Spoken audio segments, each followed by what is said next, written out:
Welcome, everyone, to the Sonoma Spiel. My name is Tim Zahner with the Sonoma Valley Visitors Bureau. Beautiful day in Sonoma Valley. You know, I say that almost every week. I am, in fact, paid to say that, but I would say that because it is the truth, even if I wasn't paid. Sonoma Valley is comprised of a crescent-shaped valley, more or less, in the southeastern part of Sonoma County. We're about an hour north of San Francisco. And as you head south from the city of Santa Rosa, the big city, you hit a bunch of beautiful parks. There's Annandale Park, huge park. There's Sugarloaf State Park. There's Jack London Park. There's probably other state parks that I don't even know about. You get down to one called Sonoma State Historic Park, which is itself a combination of smaller little modules all together. And then when you head south towards the bay, you hit what's called San Pablo Bay, and then it becomes San Francisco Bay. There are state parks all around Northern California.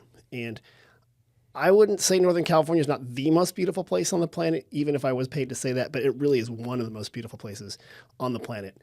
I haven't been everywhere, but I've been lots of places. And we are so lucky to have so many beautiful historic sites and open spaces. And many of those, are managed by our California state parks. And for that, today I have a very special guest. Now, I know every week I say I have a very special guest.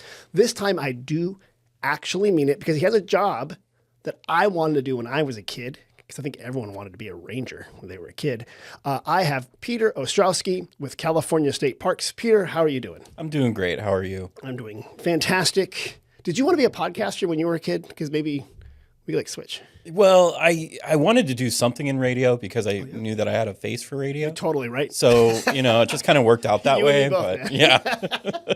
That's funny. So you are with California State Parks. I guess I should say your official title in case the uppers ask you what you did for this afternoon. They'll see the video. This is Peter with Visitor Services and Recreation Specialist for the Bay Area District. Mm-hmm. State of California, Department of Parks and Recreation, California State Parks. TM or registration mark there. It's very official. Yeah, it's pretty official. But basically, my entire job is anything that the visitors experience within the parks. I'm going to be handling that. And so this regards campgrounds, when we work on trails, when we do visitors, when we do tours, when we do all these different things. My hand is usually touching upon something in the entire district. Visitor facing. Correct. So not, oh, there's a bear, we're going to protect the bear, or there's a wildflower we want to maintain. That's like biologists and stuff like that. Yeah. You're like the people that come up, the kids that come up, and they want to talk about stuff, the families that are out for a good time, the groups that are out there in the redwoods. That's you. Yeah, that's me. But we also work with all those people who are like, please don't pet the bear. It's not really advised. A lot of our staff are what we call interpreters or educators. Okay. And so we work on the messaging within state parks. And so I can give you a really good example of that, like National Park Service. Mm-hmm. Their messaging for when they were having issues with people with bisons was their entire motto was don't pet the fluffy cow.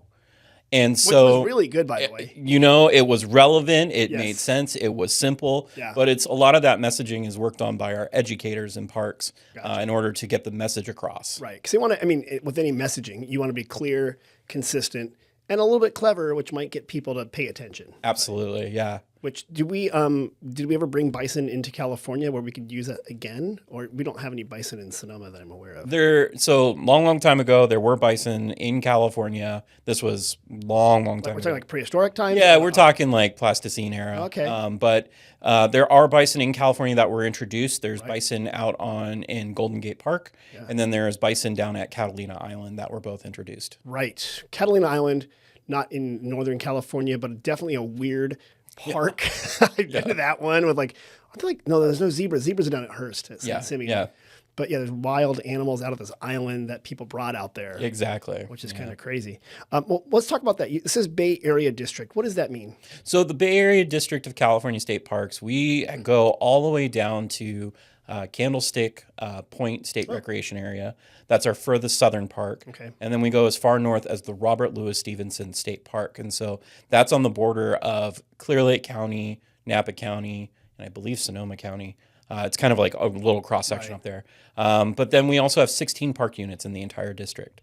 That being said, a lot of our major parks that folks know about, especially in the Sonoma area, are going to be Sugarloaf, Jack London, Sonoma, Petaluma Park, Trione, Annandale, which is really big right now for us. But a lot of those parks, that's what a lot of folks will see, the majority of it. Then we also have Mount Tamalpais, China Camp, Tomales Bay, and Samuel P. Taylor, and also Olompali State Park. Okay. Yeah. So this is kind of inside baseball. And you can tell me what's going on, who's doing it. Sure. Which one of you plants the poison oak at the state parks? None of us do. Whose We job don't. is It's that? been there for forever.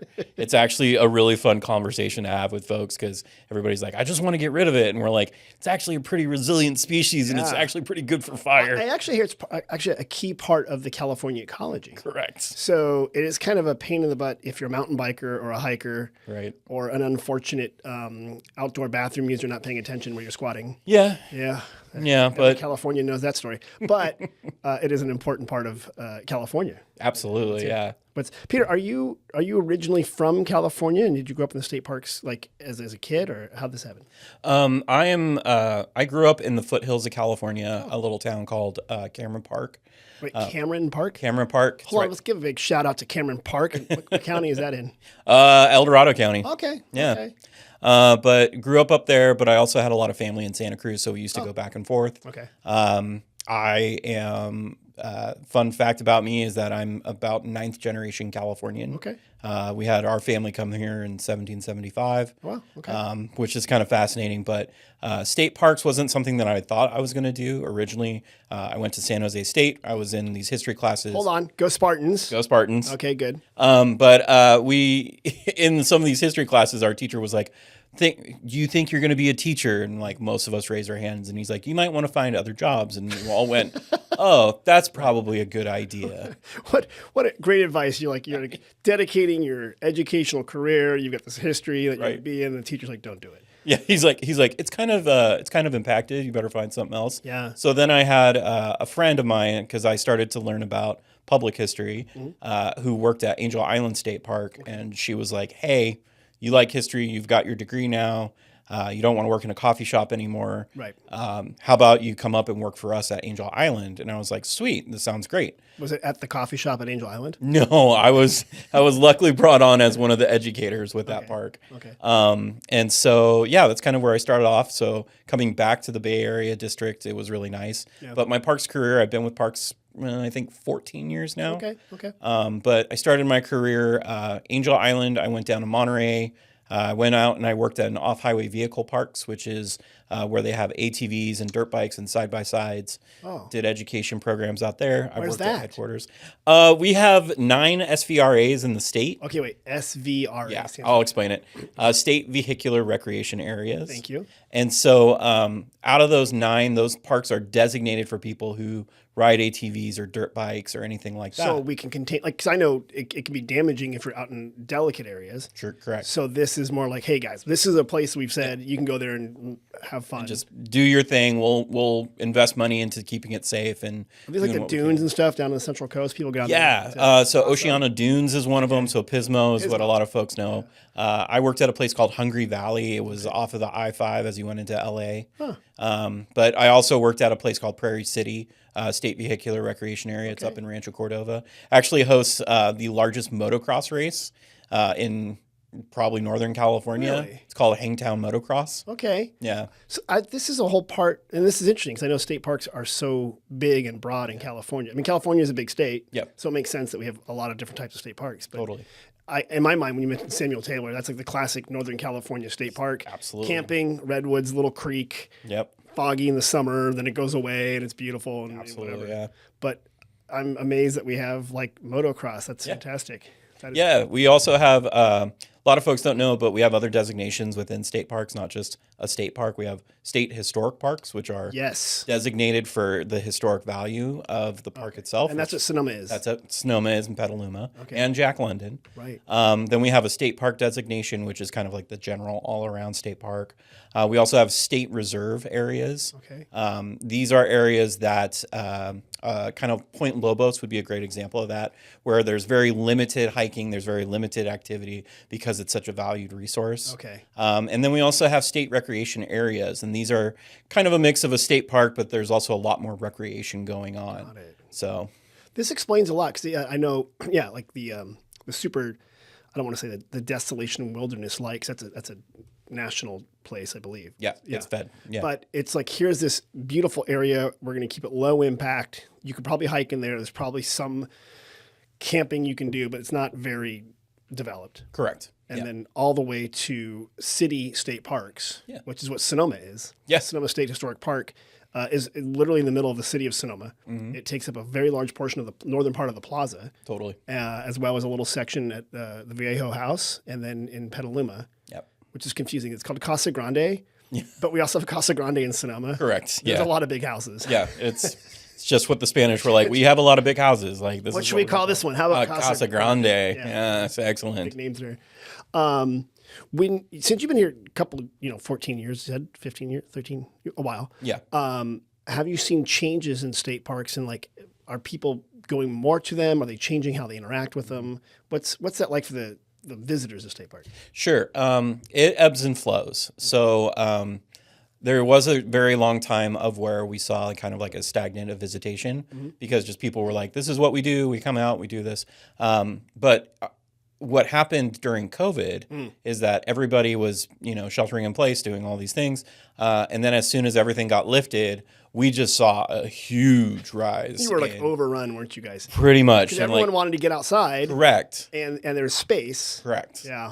Yeah. And plus now with more social media going on, like more folks are trying to get, their Instagram, TikTok shots, and they're heading out to the outdoors. Is Antelope Valley State Park or National Park? The one it's a state park. It is. If you would like to talk about the helicopter landing, we can. What? I just know, this is the curse, and tourism's the same way, where a beautiful photo can really show what's there. Yeah. But the problem is it really shows what's there and invites people into it because a lot of them want to redo it. Correct. In Antelope Valley, which is down in Southern California. And it seems like every year we have a supposed super bloom. And I'm like, how is that even possible? It's not. But when the wildflowers, all these people wanted to take their photos in the flowers. And it got kind of overrun, I hear. It did. Yeah. We had a helicopter land out there, which... Like not one of yours? No. Not like a sheriff to rescue someone? No, this was somebody who wanted to get they wanted to get the shot for the gram. They landed a helicopter, got their picture, took back off, and made it back to the airport. Luckily, the Rangers were still able to sight them. Really? But that's how crazy it was when we had a really good weather year. Bloom, like the big blooms that you hear about, and a lot of papers are always asking us oh, are we having another super bloom? And we're like, it's just a flower bloom. This super bloom was really great marketing. Just we would love to get their number of how to do it better, but we just have blooms of flowers. Sometimes flowers just bloom, people. Yes. And by that, we mean once a year, roughly, in a season. Exactly. And if we have good rain and good weather, sometimes it's great. When we have gnarly weather and gnarly and not a whole lot of water going on, it's not going to be so great. It's not a super, but we'll still call it a super. But, that could be your tourism partners down there who are like, boy, the numbers in the restaurants are kind of low. Someone tags super. And all of a sudden we're like, no, don't say it. The Super Bloom special. Well, up here in the Bay Area district, and I was surprised you said it's actually from roughly San Francisco north. Yeah. No. Yeah. So San Francisco north. So not Santa Clara County or San Mateo County, which is a traditional Bay Area. There's 8 or 9 counties of the Bay Area and kind of who has water frontage on our bays. Right. But your district's a little bit different there. Correct. Yeah. So if you actually looked at the Bay Area where you're explaining where we go as far down as San Jose, and even some folks I know it's going to be the Santa Cruz people say it. Yeah. I was like, no, it's going to be debated. But there's within the Bay of San Francisco, so San Pablo Bay and all that, we actually have 3 park districts. So the Bay Area district pretty much handles most of the North Bay and part of the peninsula. Santa Cruz district handles a little bit more towards the coast, so kind of out near Pacifica and I can't think of the town off the top of my head, but kind of out where Pigeon Point Lighthouse is, San Mateo. Right. And so then we also have what's known as Diablo Range District. Okay. And they handle everything from East Bay down to the southern part of the bay. So East Bay is all the Oakland side. Okay. And then the southern part of the bay is down near San Jose and things like that. And Diablo is where you guys put all the tarantulas out. Yeah, tarantula migration period. It's my absolute favorite question. And yes, this does happen of where we get asked, when do you release the animals? And we're like, We don't, but okay. Right but after yeah, the super bloom. yeah, after the super bloom, we get a lot of fun questions in state parks, and that's always like what makes us be like, this job is kind of fun a lot of times. No, too. it totally. I mean, it's wonderful because you get great questions. Although it's maddening because you get some crazy questions, and you're like, well, who on earth thought of this? But then, you know, I mean, we got one. You know, what's the entry fee to get to Sonoma Valley? And at first you're kind of laughing, like, this is a big valley. Like, oh, they're thinking like Yosemite Valley has a gate, unless you have a helicopter. Yeah. And right, so we get all sorts of fun questions. Yeah. Well, let's talk a bit about Sonoma State Historic Park in this area here. Yeah. What is in Sonoma State Historic Park, and what can visitors see when they come? Sure.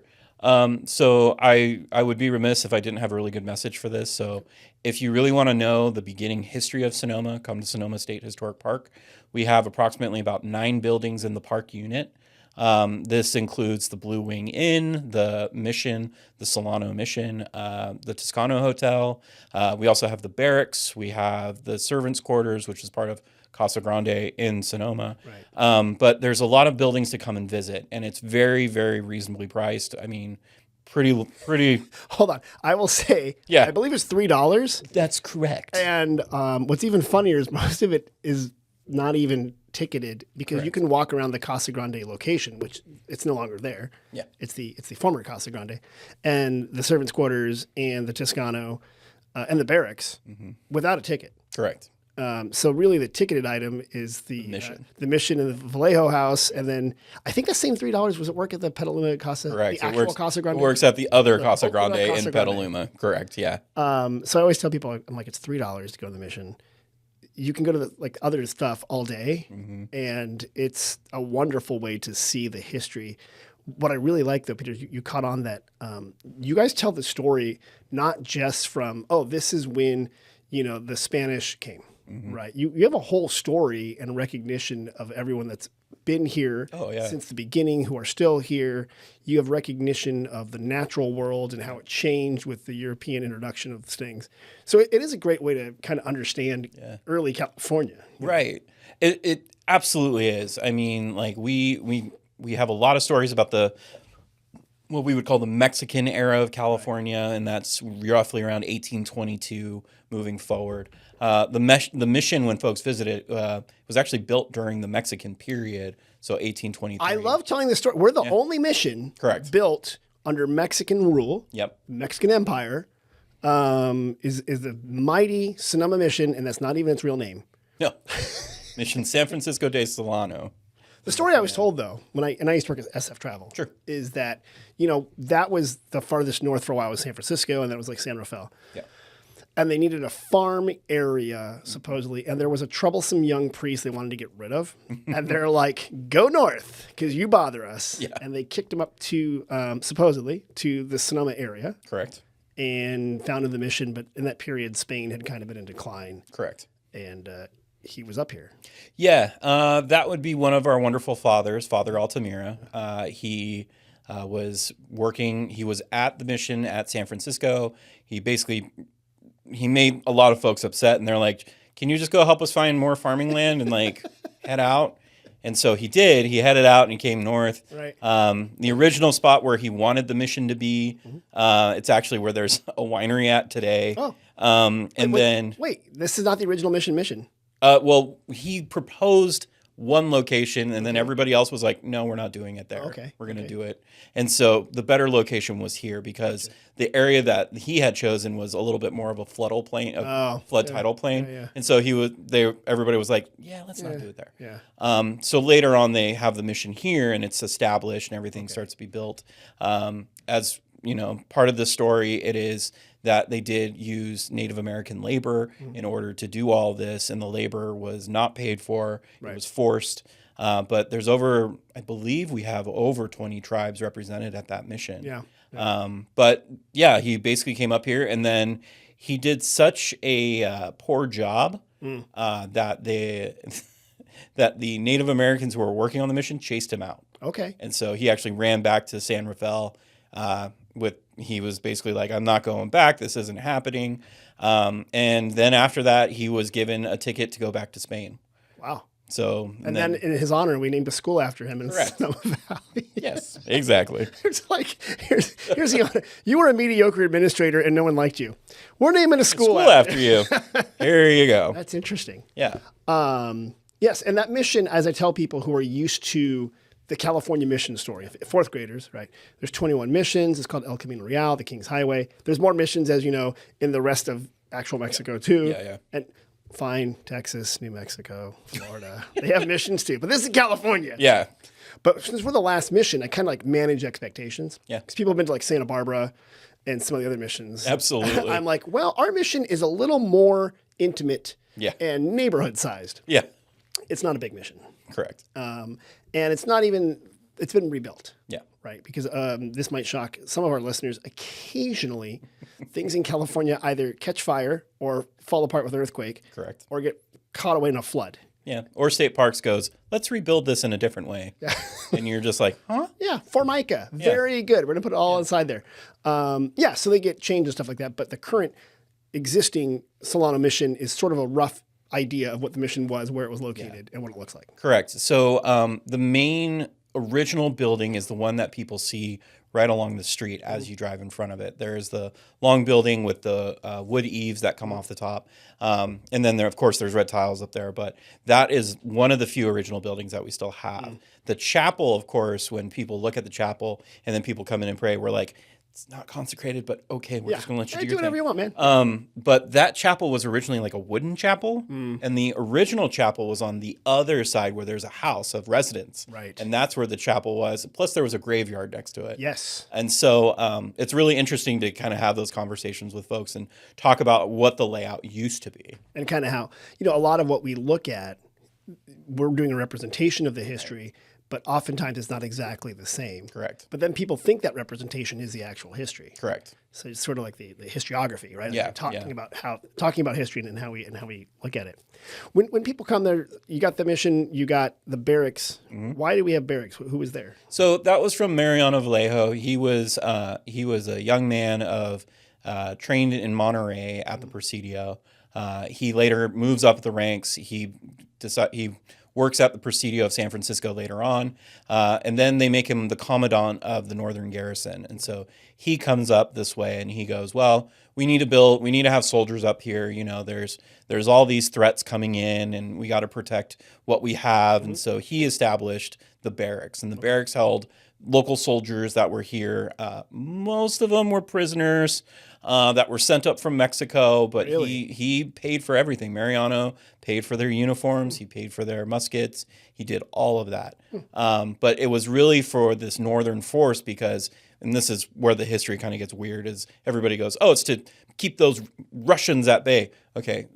Russians and the Spanish all kind of had worked together since 1806 Right. because they were at the far end of the world. Right, because the Russians, for people who don't know, we have a park called Fort Ross, Right. which is, as the crow flies, it's probably only like 40 miles. But to drive there is probably 2.5 hours. It's out on the coast. Fort Ross, named after the Russians who established that, I think in 1804-ish, 1803, something like that. They came down from Alaska also to find farming, I heard. So Farming and for the otter pout, sea otter. Oh, right. poults. Okay, go there. Yeah. So, the story is that the system was set up so that you could trade with your empire back home. Correct. And they're like, let's just keep the Russians away. They can trade with Moscow or St. Petersburg. Yep. And the Mexicans and Spanish can trade with either Monterrey or Mexico City or Correct. Spain. And the soldiers are supposed to keep the mercantile system going. Correct. Yeah. But to your point, I think I've heard they were actually talking to each other. They were, yeah. Yeah. The Russians had sent down an ambassador, Viktor Rezanov, who was brought down, and he met with the Presidio at San Francisco. And I mean, the conversation is basically like, hey, we need help, you need help, we got stuff, Right. you got stuff. How do we kind of make this little market deal work? We'll try to work it out back at home, but Right. it's probably not going to happen. Because it would take like 8 months to get like a ship if it made it there and back. Correct. So it's ridiculous. Yeah. No Panama Canal at that time, Right. none of that. So the Spanish are having to go all the way around, or they're getting information coming from Spain out from the Philippines and then across the Pacific. Oh my gosh. Yeah, and the Russians were mainly going back across that Siberia through the north. Really? That's crazy. Yeah, but Mariano Vallejo was the one who established the garrison here. He was the commandant. He had his brother, Salvador Vallejo. He's a really interesting character. He's really well known. He's more of the gunfighter type that I think of. He's always mentioned in duels and things like that. About his honor and stuff like that. Yeah, he's kind of a fascinating. To me, he's fascinating because we don't talk about him as much, but he's very popularly known in the next valley over from us in Napa Valley. I did not know that. Yeah, so all I know is that he lived in a house that is now a fantastic place for brunch. Sunflower Cafe, I think, was his house at one time. Yeah, that was there's a little plaque right there. Great brunch, by the way. So thanks a lot, Sal. Yeah. I did not. So the Vallejo, all of them, none of them were born in Spain or were in Spain, right? They were all born in Mexico. They were born in California. Oh, they were born in California. Yeah, they were born in Monterey. Oh, they were. Okay. But were they born as Spanish citizens or Mexican citizens? Spanish citizens, then later on became Mexican citizens. Okay. And then my understanding is eventually American citizens when they lived through that period as well. Correct. Yeah. Mariano Vallejo is also one of the few Mexican Spaniards who wanted the Americans to come into California to take it over. And so there's this big talk right before the Mexican-American War in 1840s. And there's all these different groups that are fighting for who should take over California. And so one group was like, France is going to come and save us and do all this. That was Johann Sutter up at Sutter's Fort in Sacramento, which is further up in the valley. He was hoping for them. There was a group of guys who were like, oh, Great Britain's going to take us over. And Mariano and a couple others were very like, we should have the Americans take over California. Interesting. And so once they came in, they did become American citizens, but then they also faced their own troubles because with the American government coming in, the maps of their land grants weren't authenticated enough for the American government. And so they basically had to fight in order to maintain whatever land grants they had before. Because they have these massive land grants from the Spanish crown. Correct. Which were called haciendas or estancias or something? Discernos were the maps. Okay. And then the haciendas were the houses that were there. Yeah. And if you look at early California maps of the Spanish period, massive amounts of land. Yes. Which was prior to California, my understanding, the gold being discovered. Right. We were like, this is where we're just going to run our cows and get their hides and be real low key. Yeah. And that's what also I love about the barracks. Getting back to that is like we were, and pardon my French here, I say this a lot. I said we were the ass end of the empire. Like if you were stuck up here, there was nothing going on. Yeah. Like Monterey was more exciting. San Francisco had stuff. Mexico City, of course, was like fantastically huge. And they're like, oh, you're up in Sonoma, where it's just like a literal cow town. Yeah. It's frontier land. It was just way up there. Yeah. So it's funny how over time then Sonoma became the place where California itself was founded. Yeah. During what we call the Bear Flag Revolt. We were an independent republic for all of 21 days or 20 Correct. days. Yeah. And then the decision to join the United States. Yeah. I like to call it the negotiation of 1,000 drinks. Because if you actually like read the story about like what happened. So like the Bear Flaggers come into Sonoma, they ride over the mountains, riding into the town. They're going to make it well known that they're taking it over. However, they didn't get the news that a few weeks earlier, Mariano had dismissed all the troops. Oh. And he had gotten rid of everything. Right. And so they came in here looking for a fight. And Mariano is just like, what you doing, guys? Have some brandy. Yeah. But then he invites them in to negotiate. And he goes, let's open up the best wine. Oh. And he got the first negotiator very drunk on wine. Oh. Then they said, okay, this isn't working. The Bear Flagger sent in a second guy. He got very drunk on wine.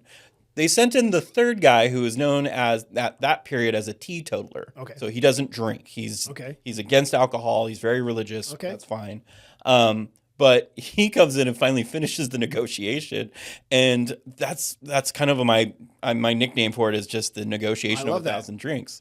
And so they finally arrest Mariano. They arrest another and they bring him up to Sutter's Fort and hold him there for a brief time. But then he came back. Yeah, he did. They released him later. And then he continued being a political leader. Correct. Fantastic. He's like, we're just gonna make this work. And that's what I love about the stories, because you got that mission part, you got the barracks. When you go to the Vallejo house, which my understanding is it was shipped in pieces around the Cape. Yep. It's a beautiful house. It's out there. The people here for the 4th of July, the fireworks go off over there. And it tells that whole other story of living in Sonoma in a European-style house. Correct. And I think, did he have the first indoor bathroom or something like that? Yeah, the first indoor bathroom. The other thing that he did that was very new was that he incorporated the adobe bricks that we're all very well known, used to in California. He incorporated them into that house, and it actually helped to keep the house much cooler than normal houses. Did not know that. Yeah. I have to go pay my $3 again. I mean, the price has not gone up, by the way. I know. We're working on it. We're working on it. So when people come to California state parks, what are some things that they are surprised to learn or to know just about the whole program, like the state park system? What do people not know about that? They're very surprised to learn about how big we are. We have, I think we're 280 state parks officially right now. Okay. For a time, we were even bigger than national parks. Wow. But national parks has slowly taken that over. But we have so many parks. We have so many different places that people could visit. And then the other side of it is that a lot of folks start hearing the stories of how California has always been super diverse. Like ever since like the 1800s and 1700s, like it's always been super diverse. And it has a story that anyone can kind of connect with. Yeah. And even stories that when you listen to it, you're like, oh, that's why my ancestor did this and this. And you're like, yeah, that's why they did that. Yeah.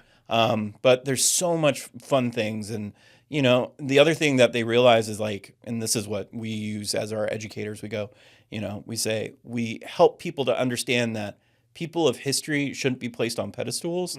They should be looked at as just normal people. Totally. Because that's what they were at that time. Yeah. They were a normal person who maybe had a little bit of influence, but now we've kind of like puffed them up a bit more. Yeah. And it's like, no, they did everything that we did. Because there's lots of stories that aren't told about the people around. We mentioned Vallejo, right? And he's got a city named after him, and his wife's got a city named after him. But there are hundreds of other people that we don't know that are part of that story too. Yeah. I mean, and you guys actually, you mentioned that the indigenous people lived here, the Pomo, the Wapo, the Miwok, Patwin, the different tribes that were here.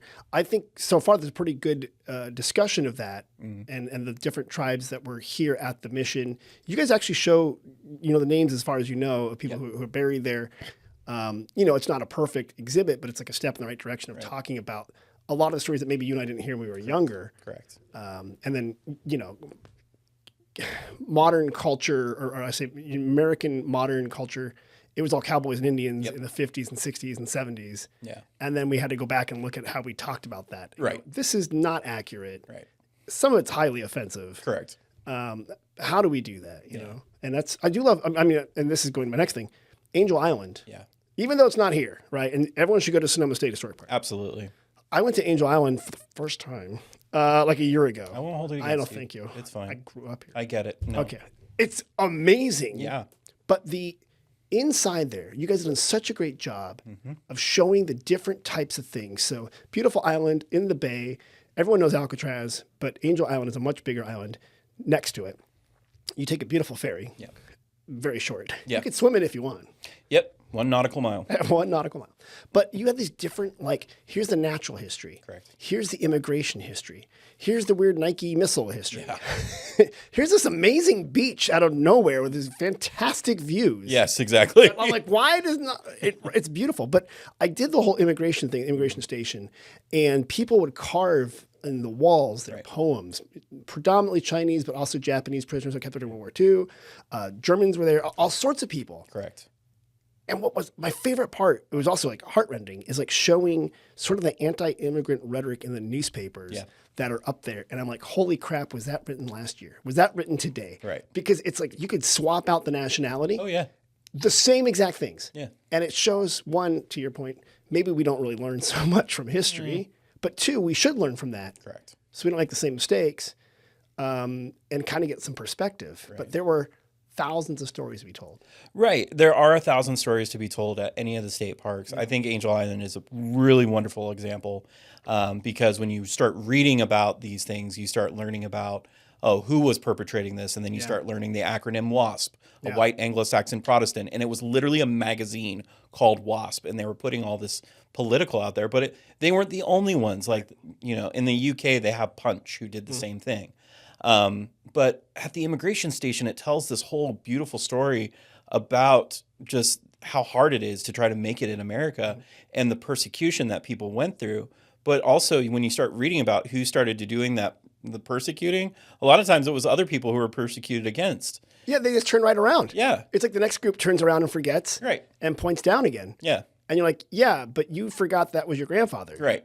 Like, you forgot that there was signs around the place that said Irish need not apply. Right. No. But then it's Irish politicians who were putting some of the legislation in. Yeah, stuff in Boston, right? Yeah. I remember I was in Columbus, Ohio with my grandfather. His last name was Finneran, and like the O'Briens and stuff. Right. And we had a state historic park there in Ohio. Not as good as California state parks. No, we're there. But there was a sign that said no Irish need apply. Correct. And he showed it to me. And I started laughing. Like, that's funny, because the Irish is amazing. The way he talked about being Irish. And he said, no, that's true. It is. Like that was an actual discrimination thing. And, I was kind of young at the time. I was probably 10. Like, Grandpa's kind of weird. Yeah. Like, that was just a weird sign. But then when you see that repeated in the story of American history, and like, hopefully we learn from these sort of things, but the way to do it is to go to those kind of parks and hear those stories. And, these are interesting times.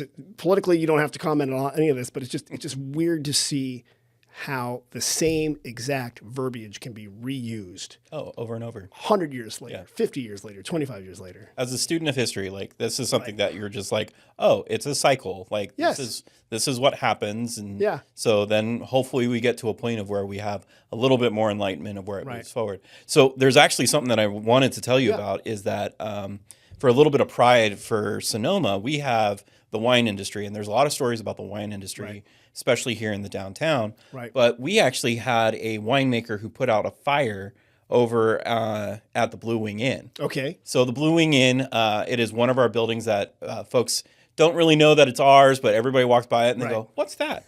and then we go, "That's ours." Right. But this Blue Wing Inn was a hotel. It was all these different things.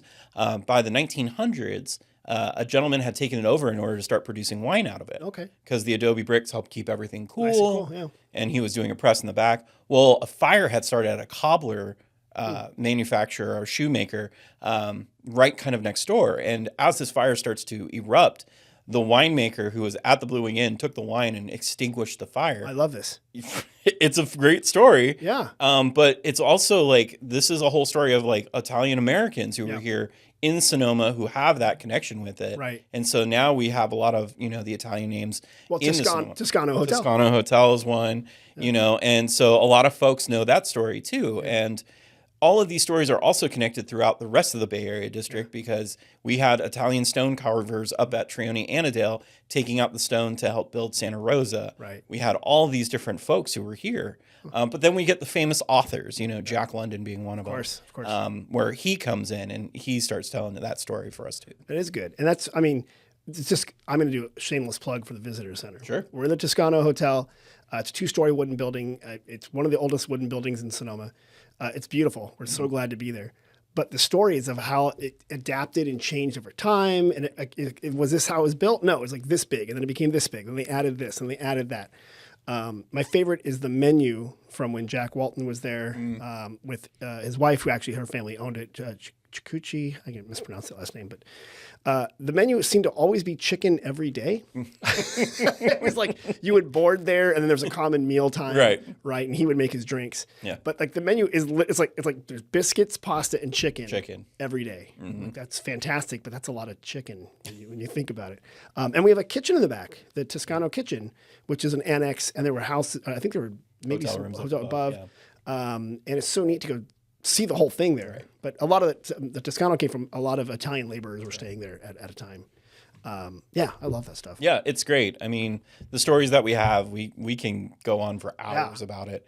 But the really big thing is that, California State Parks really has a story for everyone and something that connects. And even when folks like, me being a history student and all my friends looked at me and they're like, I hate history. Like, it's just a bunch of names and dates.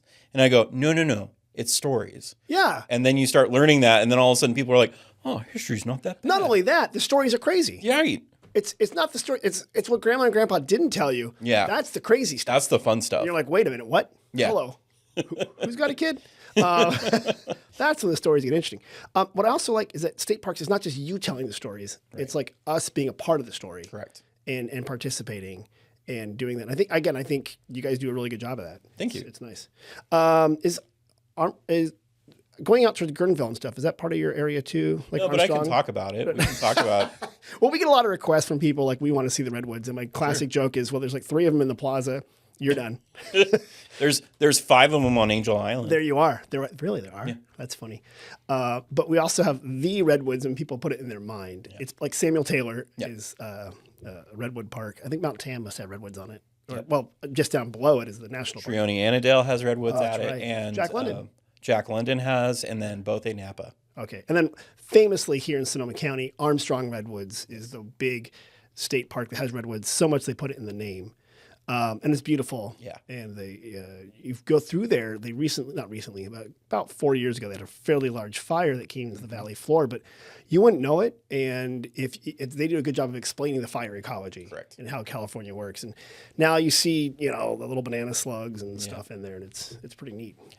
Yeah, Armstrong Redwoods is a really good place to go, especially when you get folks who are like, I want to see the redwood. Correct. And you're like, oh, you want to see the one that's like 20 feet around. You want a old big growth. redwood. Right, where we're like, we got redwoods, and we're like, they're all second growth. We're like, eh. But it's true. Armstrong Redwoods is also helped run by stewards of the Redwood Coast. Yeah. They do a really great job out there for us as well to kind of talk about the story, help run the park for us. Well, you guys do a great job also. I say the partnership with nonprofits. Yes. So you've got Spark, Sonoma Petaluma Parks Association here. You've got the Sonoma Ecology Center up at Sugarloaf. Jack London Partners, I think is the name of Jack London. Yep.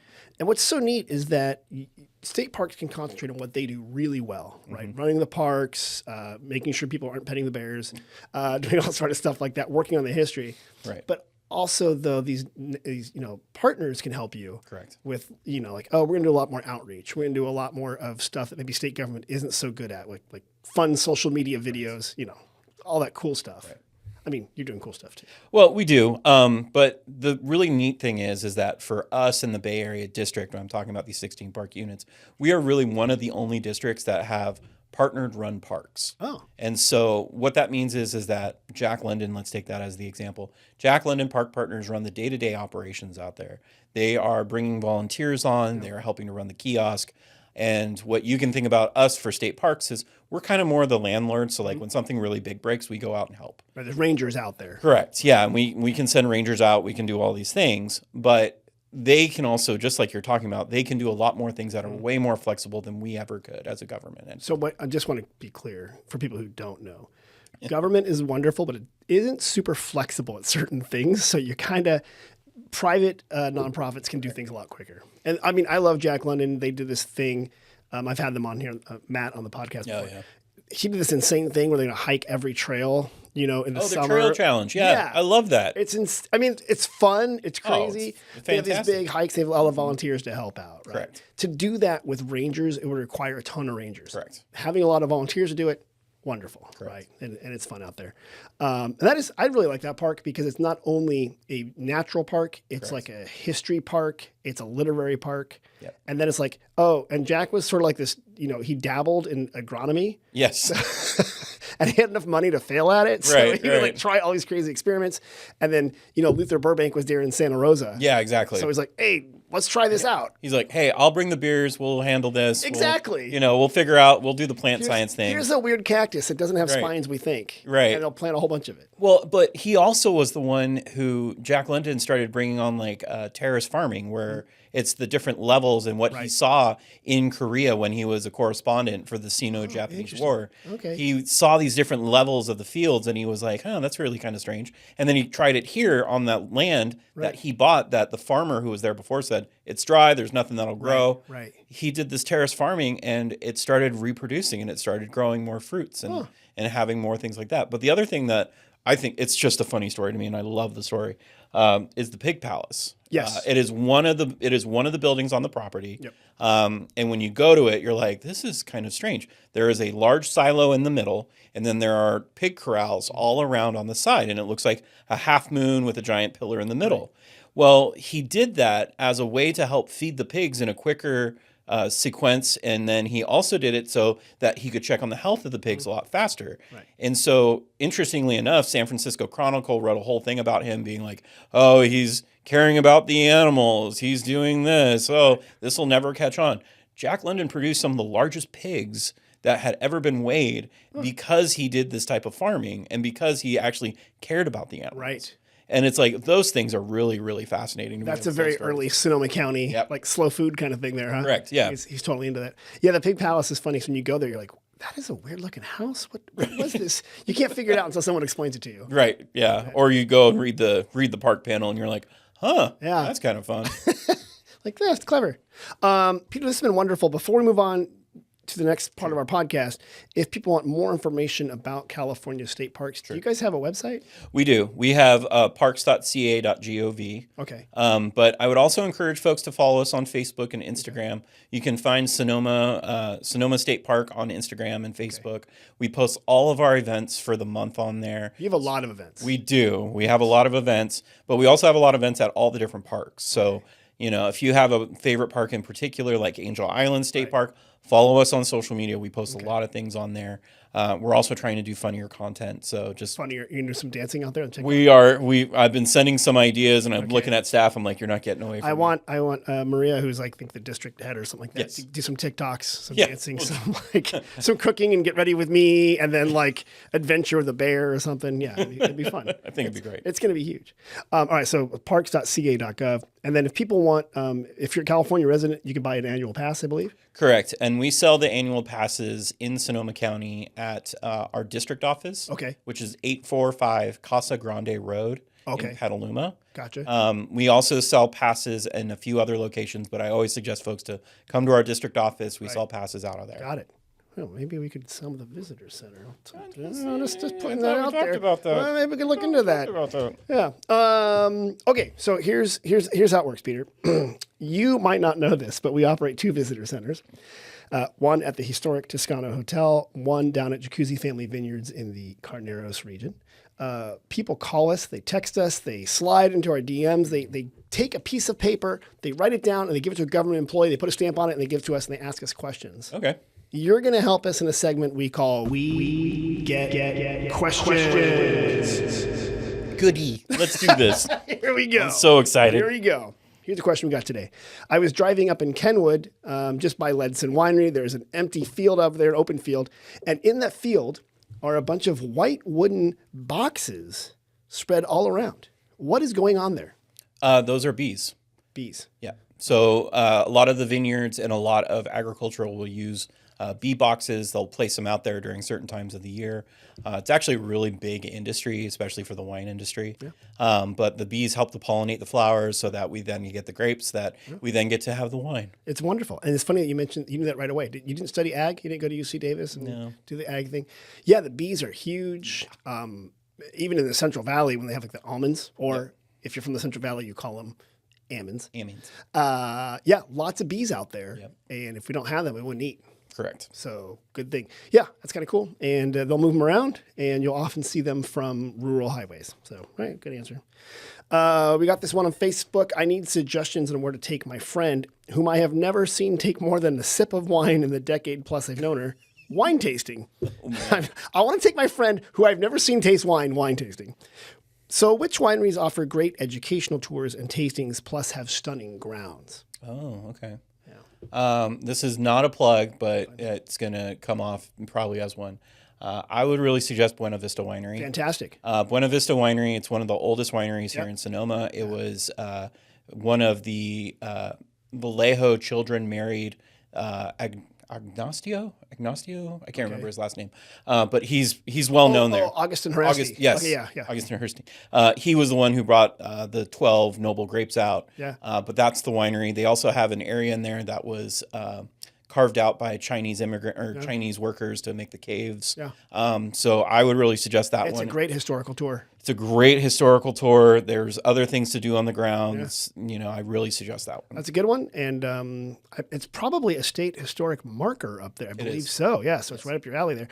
There's also a crocodile in the tasting room. Did you know that? If you look did up, know that. there's a crocodile because supposedly, so the count was like a lot of people of that time who claimed to be counts and generals and whatever might have embellished who he was a bit. And he was also self-inventing himself. Correct.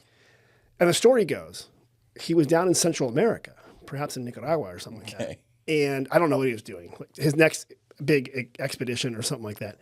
And he met a crocodile, and it ended poorly for him, good for the crocodile. And that was the last they saw of him. Oh my gosh. That's the story. So that's why there's a crocodile in the top. Yeah. So I'll believe it. And there's a local historian here, George Weber. He does a lot of interpretation, and he knows more about Count Harassi. I'm going to mispronounce that name too. Yeah. That's what it's right. But okay, good job. So that's one. You can also, yeah, you're pretty good. You also go up to St. Francis up in Kenwood. You can take a walk there in the vineyards and learn how they grow grapes. They have a self-guided tour. They give you a little piece of paper. Right now they're doing pruning, so they're cutting the grapes. So there's always something happening in the vineyards, and it's kind of a neat way to do it. Bartholomew Park also has fantastic grounds. So you don't have to drink wine to go to a winery. Correct. Usually a tasting room is much more focused on the tasting. Right. But some have cool art like Pangloss and stuff like that. But if you go to a winery that has grapes and you're not a big wine drinker, you can see it. San Giacomo, they'll explain how they grow grapes. So yeah. You could also bring by the Vallejo home because we have historic grapes out there. Oh, you do? Yeah. You have a neat garden out there. We do. We have the garden. We have our volunteers who run the olives and the yeah, I think they sell some plants sometimes. I've seen out there. They do. Yeah. They're not charging enough. They're like $2 for a plant. Friend, welcome to my world. But they're accessible, and you know what? They're meeting the mission. They are. They're meeting. That's the one thing that I'm like, okay, we're doing that. I know. I'm like, wow, that plant's like $12 at the on the cheap sales at the nursery, and here's like $2. But it's kind of cool. Here's what we got. Are there any jazz festivals or concerts in the Sonoma area in September? We're planning our yearly trip and would love to take in a concert. Ooh. Yeah. What do we have going on in Sonoma? It's usually something down at the city hall is when we've got things happening. You are right. Not really at the park, but yeah, I don't know what we got going on this year. I will help out you here. Okay. We have a thing called the Grinstead Amphitheater. It's an amphitheater inside Sonoma Plaza next to City Hall. And they do Sundays in the Plaza concerts. That's right. There's a group called Music in Place, and they bring in amazing concerts. They're starting them again. I think they run like May through October. They're amazing, and jazz is definitely a part of it. So that's a good place to see it. Yeah. There's also the Sonoma Valley Jazz Society, and they have concerts sometimes at Spastiani, sometimes nice. at the Farmers Market. Actually, in September, there's a lot going on. Yeah. It's probably our busiest season. Harvest is happening. We do the ringing of the bells in front of the mission to kick off the harvest. So if you go to sonomavalley.com/events, you're going to find all sorts of stuff. You can just click concerts and you'll get a whole list of them there. Yeah. So it's pretty super kid friendly. As a dad who has a 4-year-old, we go down the plaza all the time. Oh yeah. They have 2 playgrounds that are down there. So mom and dad, you can hang out in the plaza. You can do that. Kids can play on the playground. Just know that there's a really good ice cream shop in that area. The ice cream is phenomenal. Sweet Scoops. I love it. And it's 100% healthy and guaranteed. And I didn't know you had small kids. So yeah, the plaza, people think plaza means mall. Because in other countries, they're like, where's the plaza? I have the Australians. I'm like, we're in the plaza. And they're like, oh, but where's the mall? I'm like, and I said, oh, this is a funny whole thing. It's an 8-acre rectangle square in the middle of town. Designed by Mariano Vallejo. And there's different quadrants. The playground's kind of in the middle, but a lot of people bring their kids and they play in different spots. There's a turtle/duck pond. There's a pond in front of City Hall. There's the historic and 100% native palm tree that we light up in November. We got our thing. But yeah, I didn't know you lived here. So yeah, you can come down, have a good time. Actually, it's one of the few parks in California you can bring a bottle of wine, and that's totally fine. A lot of people buy a bottle of wine and do a great picnic there, so that is fun.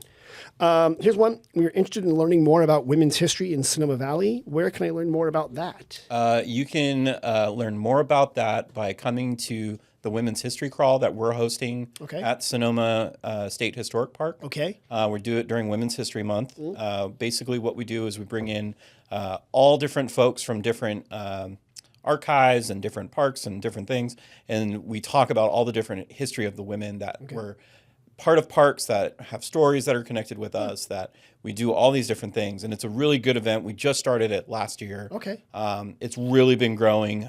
We have our interpreter. Her name is Deborah Lee. She's the one who's coordinating it all. Okay. And so they do she's been doing, what did she do last year? She brought a bunch of booths, and then she also had, I think, a raffle as well. Oh, that's cool. Yeah. And that's at Sonoma State Historic Park. At Sonoma State Historic Park. And I don't have to crawl. No. It's just called that. Yes. Gotcha. Because it's the archive crawl, pub crawl thing. So we were like, you got to have just call it a crawl. You got to have people. Santa crawl. Yeah, exactly. People love that stuff. No, that's absolutely it. And then you can find that information on the website. It'll be on our website as well. And we also have inside the Toscano, the back room, Spark, the nonprofit that was docents there. They have a great women's history room, and it's stories of all the different women that were in the valley, from Benicio Vallejo to more modern day people. Yeah. This is a little. I'm going to plant a seed. Okay, this is seed planting. MFK Fisher was a famous food writer. She had a house up in Kenwood. That house has been used for something else. Those things are out there. Yes. Some people have those, and maybe there'd be an opportunity to put maybe some of that stuff in the Toscano kitchen or in the Toscano Hotel. We're not opposed. You see what I'm saying? Because I love it. we bring people in. She kind of was part of the birth of California cuisine and writing, especially when you get into like Laura Chanel Chev, which Laura Chanel Chev is made south of Sonoma. William Sonoma was here. So there's a big culinary aspect that we could do in that too. But so women's history, go to the Women's History Crawl. Yep. Okay. Or come to the Toscano Hotel and sit in the room there. Yep. And we're working on, we scanned all those, because everything was on pieces of paper. Yeah, exactly. Like, let's scan those and make them bigger, because this might shock you. My eyes are not getting better the older I get. So I'm like, the font cannot be 8-point anymore. It's got to get a little bigger there. This is why our standard is like 12. And then even it's gotta go bigger. even me, I'm like 18 looks really good. I was told if you're ever doing a presentation, like a PowerPoint, get the oldest person in the room, divide their age by half, and that's the font you use. Oh, I like that idea. Yeah, and that's smart. It's a good rule of thumb. Yeah, it wastes a lot of paper, so do it on a screen. Yeah, exactly. But it's the way it is. Wow, you answered all the questions correctly. Oh, thank you. I'm so glad I passed. You should really look into doing this for a living. Weird.